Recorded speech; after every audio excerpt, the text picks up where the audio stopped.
Olá, amém, meus irmãos em Cristo Jesus. Estamos aqui nesta madrugada agora, já passamos já aí um tempo muito bom, já 1h15 da manhã, e nós temos que adiantar essa live aqui porque eu já estou um pouco atrasado, porque nós temos outros compromissos amanhã, olha, hoje, né? Outros compromissos, estaremos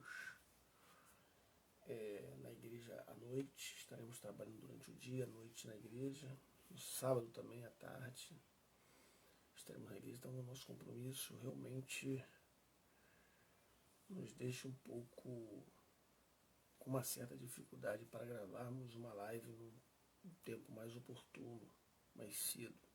As crianças nesse momento estão dormindo, é um momento que eu aproveito para poder dar continuidade a esse estudo tão relevante que é sobre hoje a inerrância da Bíblia. Bem, nós estamos estudando pela CPAD a supremacia da Escritura nesse agora período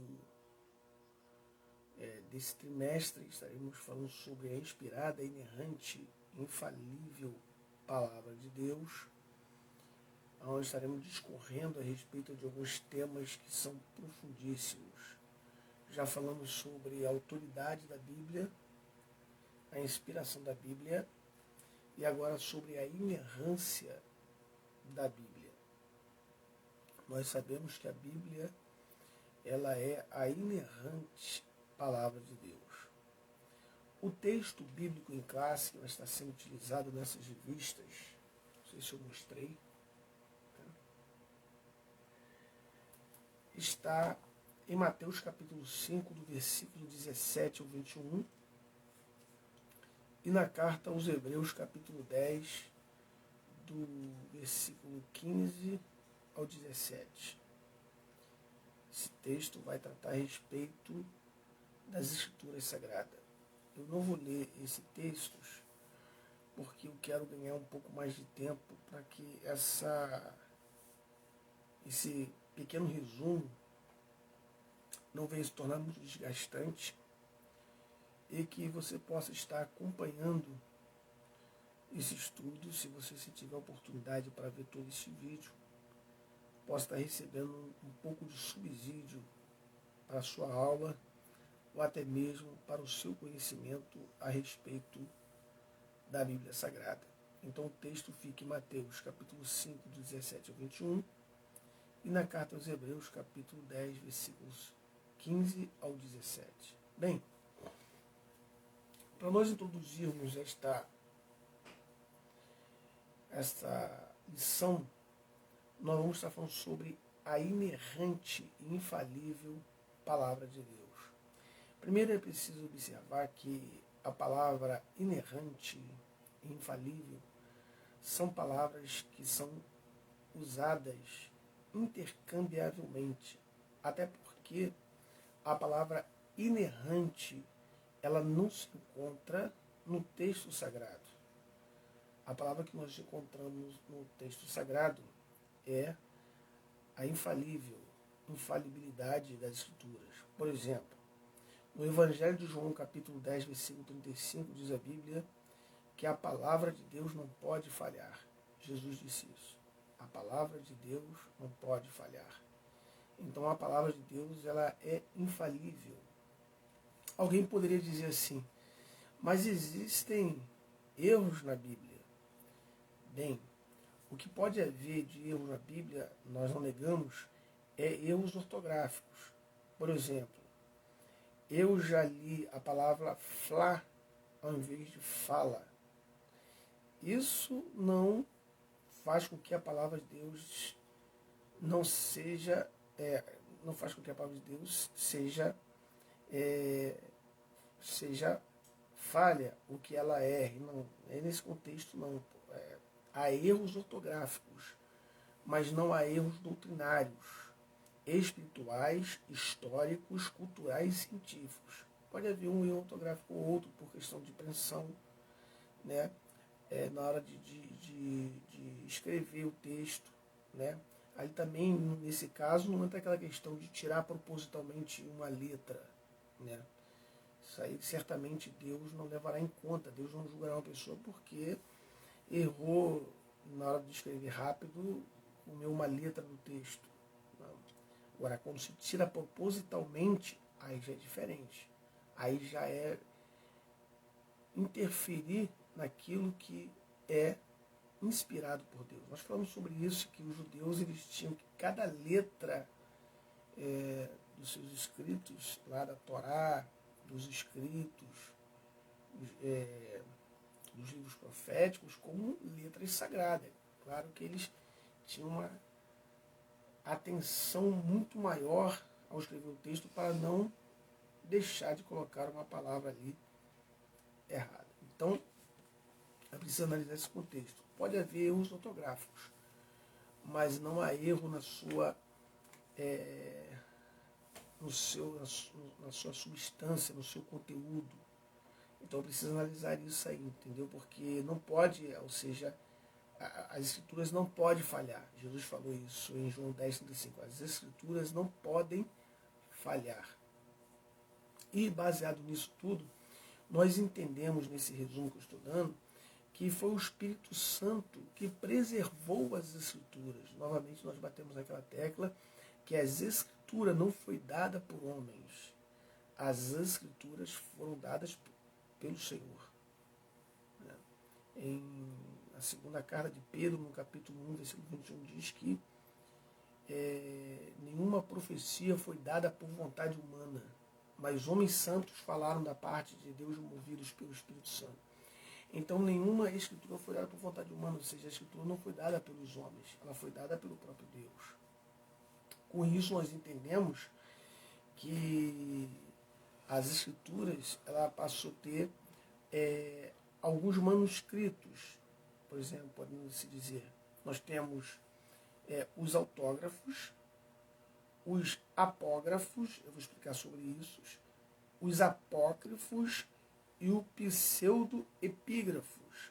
Primeiros, os autógrafos. Os autógrafos são, na verdade, os textos originais. Esses autógrafos, eles não existem mais por diversos motivos.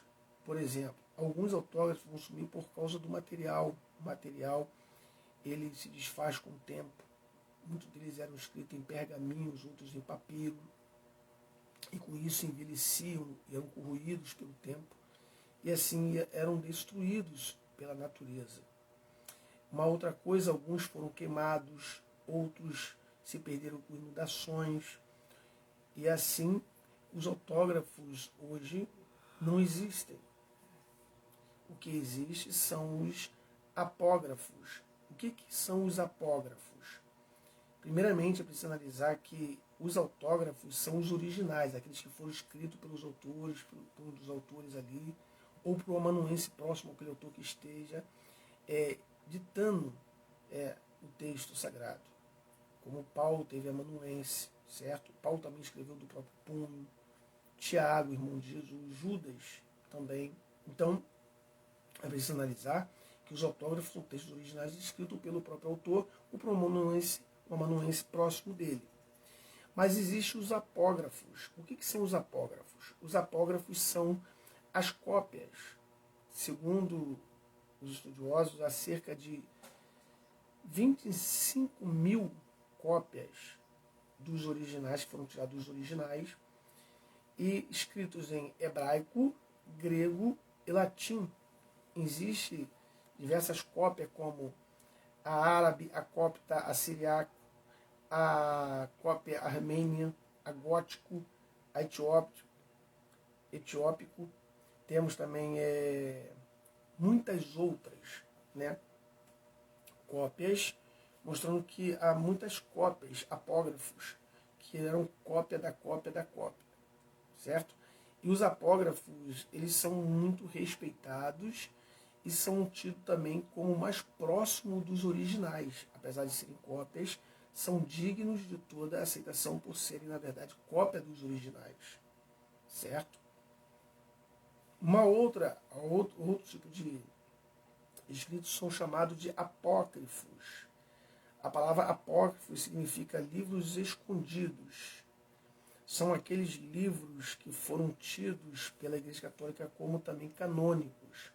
E os livros apócrifos não são canônicos, mas eles foram considerados no Concílio de Trento em 1546. Foi dado pelo concílio como esses livros fossem também canônicos ou inspirados por Deus. São os 7 livros a mais que a Igreja Católica possui em sua Bíblia. Por exemplo, lá eles têm Tobias, Judite, Macabeus e Baruque. Por exemplo, eu tenho aqui do meu lado esta Bíblia, a Bíblia de Jerusalém. Esta Bíblia aqui, ela contém os livros apócrifos da Igreja Católica Romana. Eu tenho também a Apologética, também, que tem os livros da Igreja Católica Romana, os 7 livros a mais. Inclusive, esta Bíblia aqui eu estarei lendo assim que eu terminar de ler a Bíblia que eu estou lendo, agora atual, eu vou estar lendo esta Bíblia, estudando as suas notas de rodapé. Então, aqui eu tenho a Bíblia de Jerusalém, que contém os livros apócrifos da Igreja Católica Romana.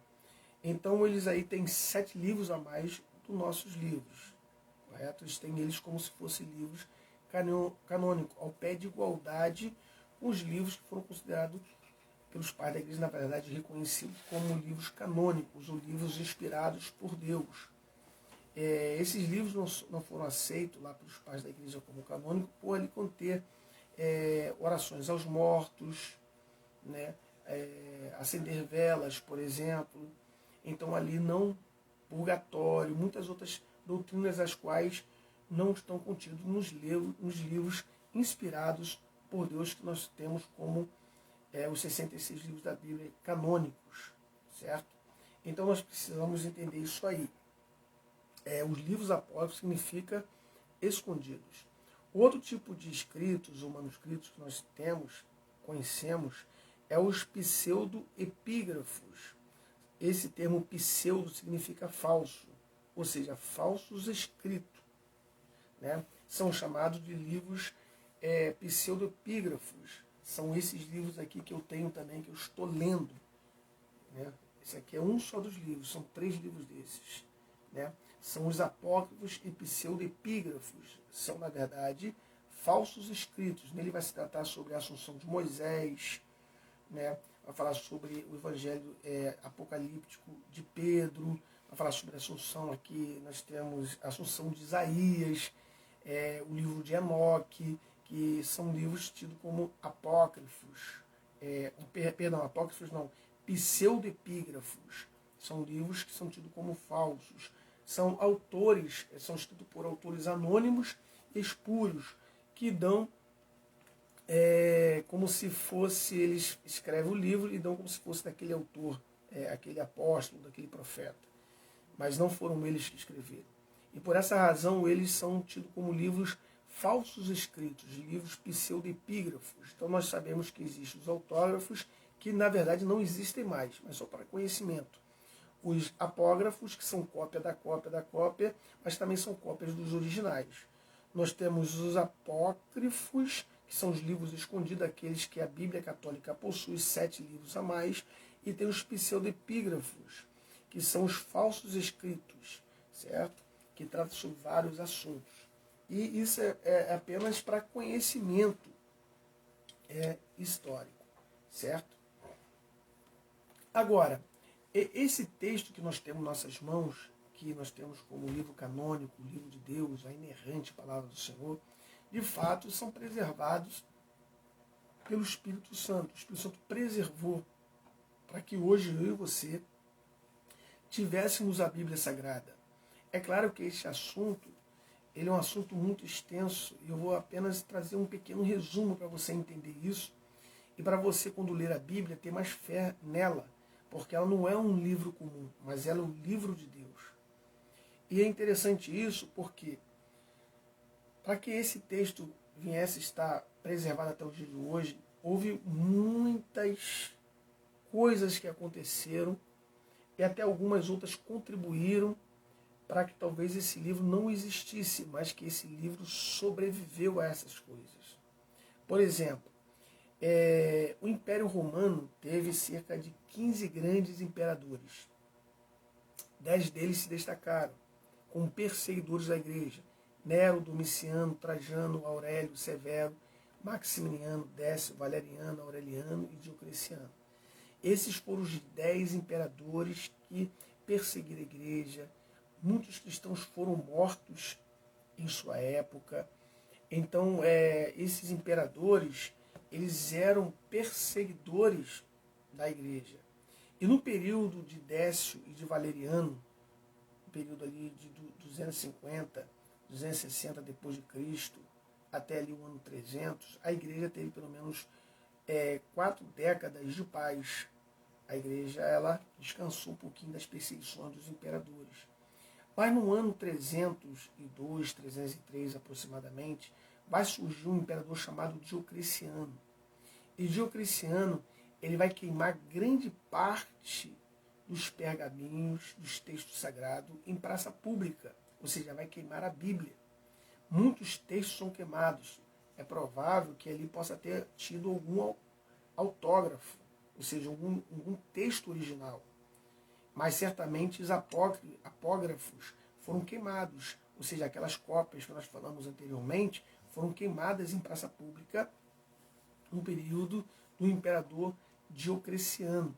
Muitos textos sagrados são destruídos, certo? E nós sabemos que o texto ainda foi preservado, mesmo com tamanha perseguição, né, à palavra de Deus. Ele foi preservado. Por que foi preservado? Porque o Espírito Santo quis assim que fosse preservado.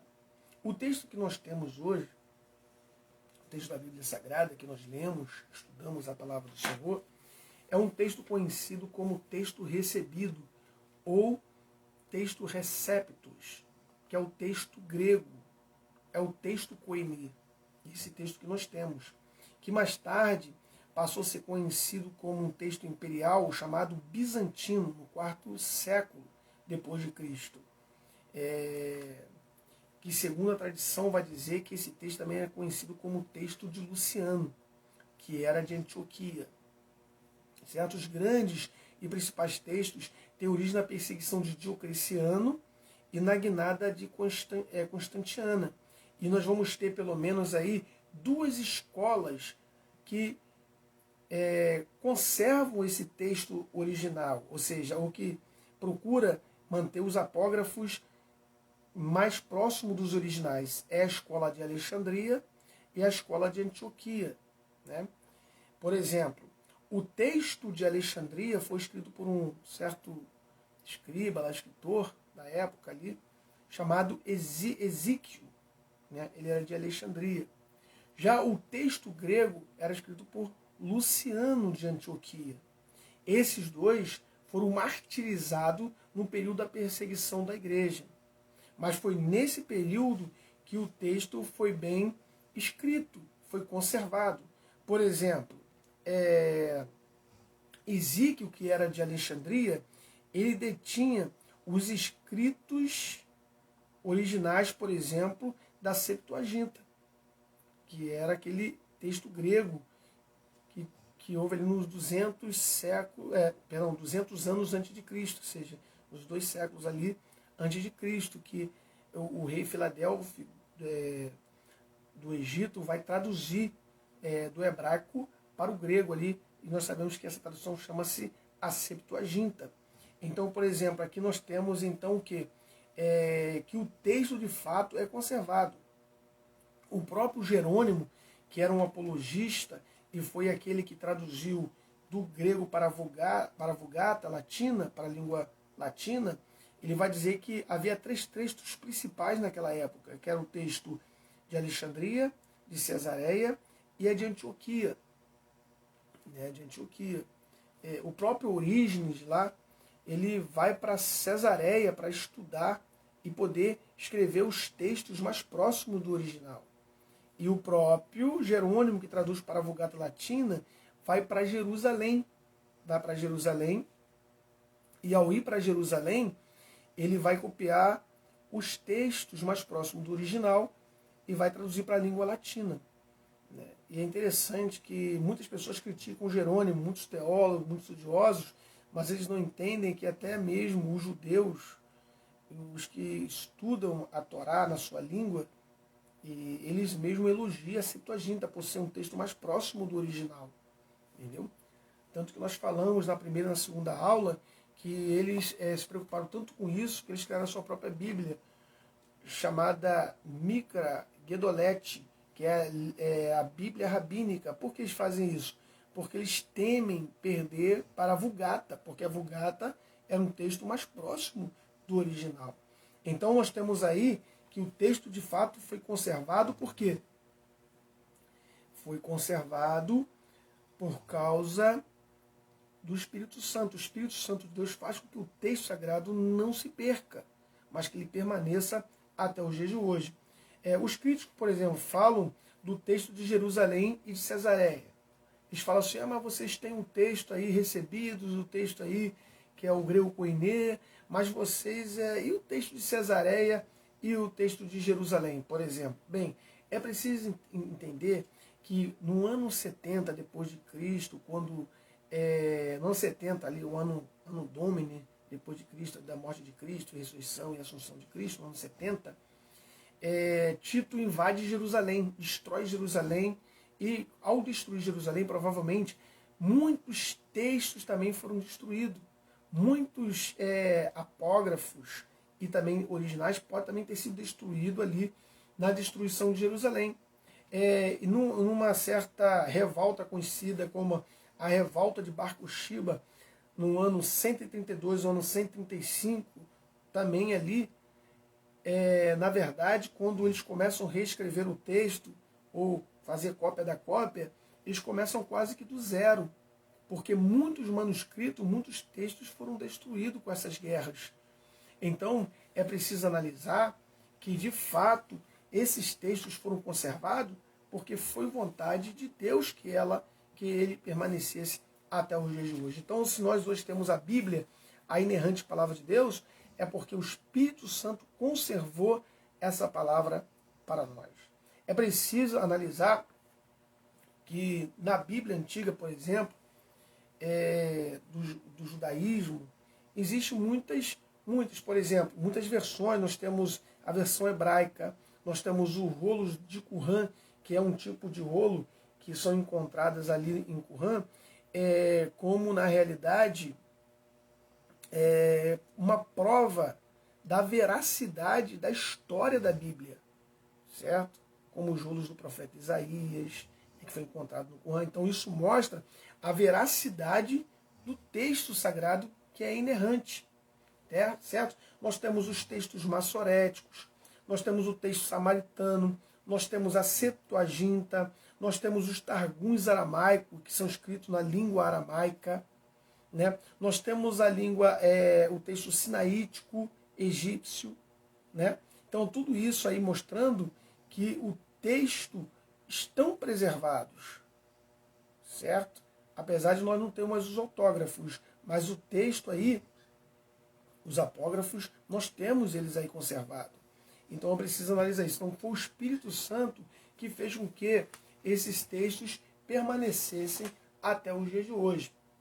Aí vai existir uma coisa chamada crítica textual, né? Alguns textos são conhecidos como textos críticos, que são um texto que tenta opor-se aos textos recebidos, que são aqueles textos receptos, ou o texto que nós conhecemos como o texto koiné, né? Que nós falamos aqui anteriormente nessa aula. Então, esse texto crítico são textos, ou novos textos, que foram encontrados no mosteiro de Santa Catarina. Eu até participei de uma live com um amigo meu, pastor do Rio de Janeiro, o pastor Alex explicou muito bem sobre isso, que é um texto que são encontrados dentro de uma lixeira. E esses textos são mais novos do que os textos recebidos. E ao acharem esse texto, eles observaram que algumas passagens da Bíblia que nós temos hoje do texto recebido não contém um texto crítico. Por exemplo, o caso da mulher adúltera no texto crítico não aparece. no livro de João capítulo 8. O caso de Marcos capítulo 16, do versículo 11 ao 21, eles dizem também que não está no texto crítico. Então eles invalidam aquele texto, dizendo que aquele texto nosso, o texto recebido, foi acrescentado e que não consta nos originais. Sendo que é preciso analisar que o texto crítico ele é mais novo que o texto recebido, os textos receptos. Então o que eu diria aqui? Qual é mais confiável? Nós confiar num texto mais antigo ou num texto mais novo? Vamos supor que hoje encontrasse um outro texto, por não encontrar ali algumas palavras que nós temos no nosso texto aqui na nossa Bíblia, nós vamos dizer então, nós vamos invalidar tudo aquilo que nós já lemos por causa de um texto que foi encontrado agora. Então é complicado acreditar no texto crítico. Se você for levar em conta o texto crítico como original e o texto recebido como não, logo você vai entender que na Bíblia há erros. Então ela deixa de ser inerrante para conter erros, como diz os teólogos liberais. Mas não. A Bíblia ela é inerrante à palavra de Deus. Uma outra coisa também, se você dizer que a Bíblia também tem falhas, você também pode pôr em xeque todo o contexto da palavra do Senhor. Porque lá no capítulo 10 de João, no capítulo 10 de João, no versículo 35, diz a Bíblia que a palavra de Deus não pode falhar. Então a palavra ela é infalível. Observe bem o que eu vou dizer para você, o homem ele é falível. Não existe nenhuma autoridade eclesiástica que seja infalível. Somente a palavra de Deus é infalível. Não existe nenhuma autoridade eclesiástica, nenhum professor, nenhum mestre que seja inerrante. Não, a palavra de Deus é inerrante. Entendeu? Então a palavra de Deus é inerrante e a palavra de Deus é infalível. São palavras quase que intercambiáveis. Então, há textos críticos que tentam desfazer dos textos recebidos que nós temos hoje. Que é, na realidade, um texto que é latinizado. Né? Nós temos um texto latinizado que vem da Vulgata, de Jerônimo. E nós sabemos que Jerônimo, antes de traduzir para o latim, esse termo vulgata, ou vulgar, é a linguagem comum do povo. Inclusive, ele foi muito criticado pela própria Igreja Católica, que dizia que ele estava sendo usado por demônios, né, e que essa versão não era a versão de Deus, era a versão do diabo. Então, mas Jerônimo não desistiu, e ele foi fiel na tradição, fiel na tradução. Então, o texto, a palavra de Deus, ela é inerrante, certo? Então, eu só trouxe essa questão histórica, bem resumida, que não dá para ser profundo demais, senão a gente não consegue entender muito, mas é para você entender como essa palavra ela é maravilhosa, a palavra de Deus. Ela é a bússola dos navegantes, é o código divino, é a auréola da divindade, é o estandarte do Espírito e a carta magna da fé. Uma vez eu li no seminário um texto falando sobre bibliologia, em que dizia que a Bíblia é Deus falando com o homem, é Deus falando em favor do homem, é Deus falando, sempre falando Deus, a Bíblia é. Então, a Bíblia é Deus falando, certo? E como Deus ele é um Deus verdadeiro, a Bíblia ela é a verdade de Deus. E a palavra verdade ela vem de duas palavras, uma do hebraico emet, que significa confiável, correto, e a palavra aletheia, que significa real, fidedigno. Então, o texto sagrado ele é real e fidedigno. E ele é confiável e correto. Observa bem o que eu vou te dizer aqui. Os teólogos liberais da teologia liberal, eles dizem que a Bíblia ela contém a palavra. Ela não é a palavra de Deus. E eles dizem que a palavra ela contém erros. E se Deus ele é verdadeiro, e a palavra foi inspirada por Deus, logo essa palavra ela não tem erros. Então já é um confronto àqueles que são da teologia liberal. Uma outra coisa também importante ser analisada é que a Bíblia mesmo vai dizer que Deus é verdadeiro. Lá na carta aos Romanos 3,4, diz lá da seguinte maneira: todo homem seja mentiroso, somente Deus é verdadeiro. Então, somente Deus é verdadeiro. E se Deus é verdade, como ele pode produzir um texto que contém erros? Então a Bíblia é a inerrante palavra de Deus. Uma outra vez Jesus também disse, em João capítulo 14, versículo 6, ele vai dizer, eu sou o caminho, a verdade e a vida. Então Jesus é a verdade. Agora, John Wesley ele fala algo interessante a respeito da Bíblia. Ele fala o seguinte, ele escreveu da seguinte forma, se a Bíblia houver um erro, pode haver 1000 erros. E se existe alguma falsidade, então a Bíblia não é o livro de Deus. Essa é a realidade. Se a Bíblia contém um erro, pode ser que ela contenha 1000 erros. E se ela contém falsidade, então a Bíblia não é a palavra de Deus, porque Deus é verdadeiro. Então não tem condição da Bíblia ser um texto que contém erros, certo? Como nós falamos no começo da aula, erros doutrinários, né? Não existe. Porque a Bíblia é a palavra de Deus. Ela não contém erros doutrinários, não contém erros espirituais, históricos, culturais, científicos. A Bíblia é a palavra do Senhor. E se o homem cavasse, procurasse estudar arqueologia e achasse coisas novas, por exemplo, das quais nós não conhecemos, ainda assim, se procurasse na Bíblia, encontraria lá escrito sobre alguma coisa sobre aquilo, porque a Bíblia fala sobre tudo. A Bíblia fala sobre botânica, genética, matemática, física, biologia, sociologia, sexologia, fala sobre casamento, não é isso?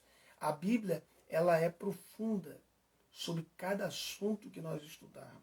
Por isso que ela é inerrante e infalível palavra de Deus. É por isso que nós temos que confiar nas Escrituras Sagradas.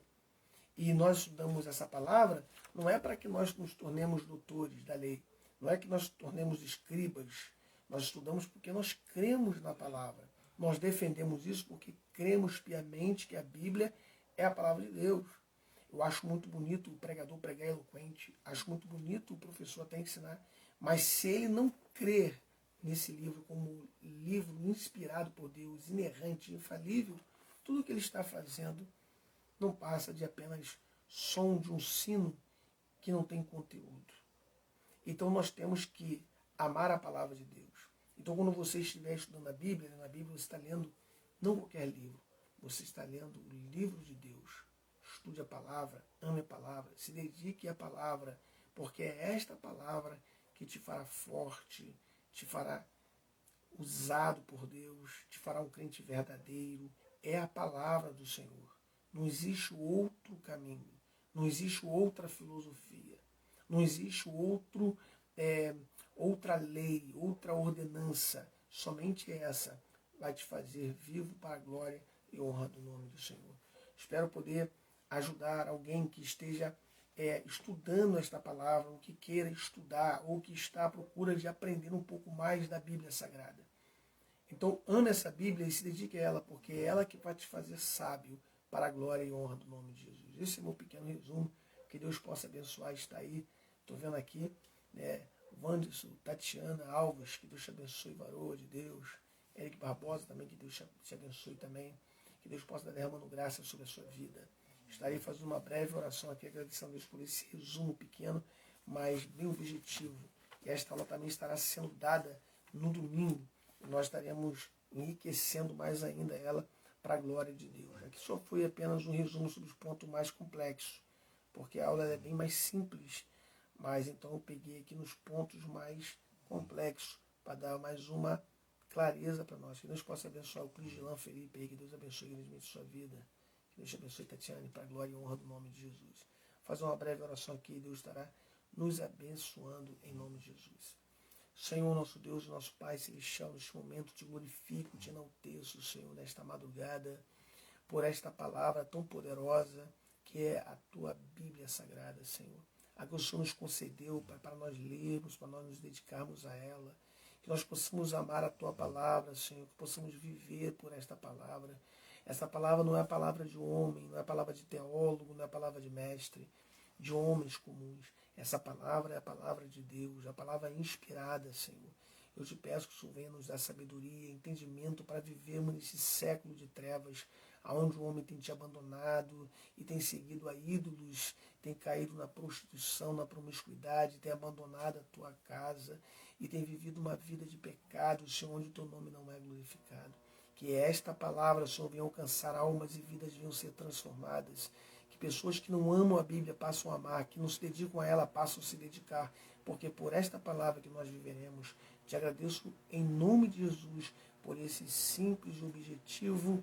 Ó Deus, aqui resumo, em nome de Jesus. Amém e amém. Que Deus possa abençoar a sua vida, meus irmãos, para a glória do nome de Jesus. Amém.